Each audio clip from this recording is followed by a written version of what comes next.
Anies Baswedan dan Mas Muhaimin Iskandar itu didaftarkan atau diusulkan oleh 3 partai politik.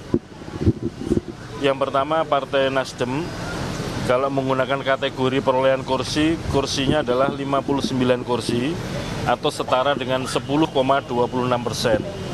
Yang kedua PKB, 58 kursi atau setara dengan 10,09%.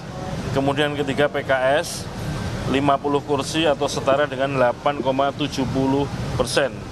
Sehingga total kursi yang digunakan untuk syarat pencalonan 3 partai politik tersebut, Partai Nasdem, PKB, dan PKS adalah sebanyak 167 kursi DPR RI hasil pemilu 2019 atau setara dengan 29,04%.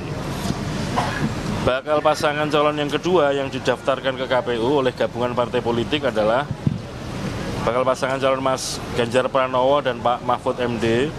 Itu didaftarkan atau diusulkan oleh 4 partai politik.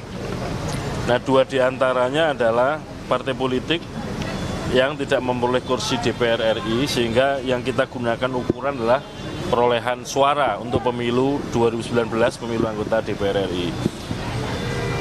PDI Perjuangan perolehan suaranya adalah 27.053.961 atau setara dengan 19,33%. Kemudian P3 6.323.147 suara atau 4,52%. Kemudian Partai Hanura 2.161.507 suara atau setara dengan 1,54%.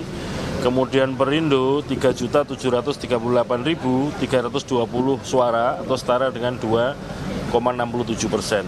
Sehingga total perolehan suara hasil pemilu 2019 4 partai politik tersebut, yaitu PDIP, P3, Hanura, dan Perindo, totalnya adalah 39.276.935 atau setara dengan 28,06%.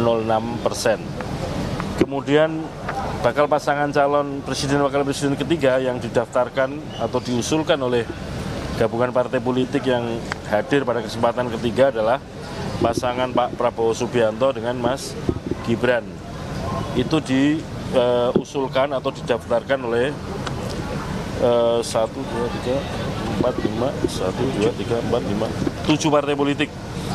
Ini karena ada juga partai politik yang tidak memperoleh kursi, maka yang digunakan untuk menghitung adalah perolehan suara hasil pemilu DPR RI 2019. Partai Gerindra 17.594.839 suara. Partai Golkar 17.229.789 suara. PAN 9.572.623, Partai Demokrat 10.876.057 suara, PSI 2.650.361 suara, PBB 1.099.848 suara, Partai Garuda 702.536 suara.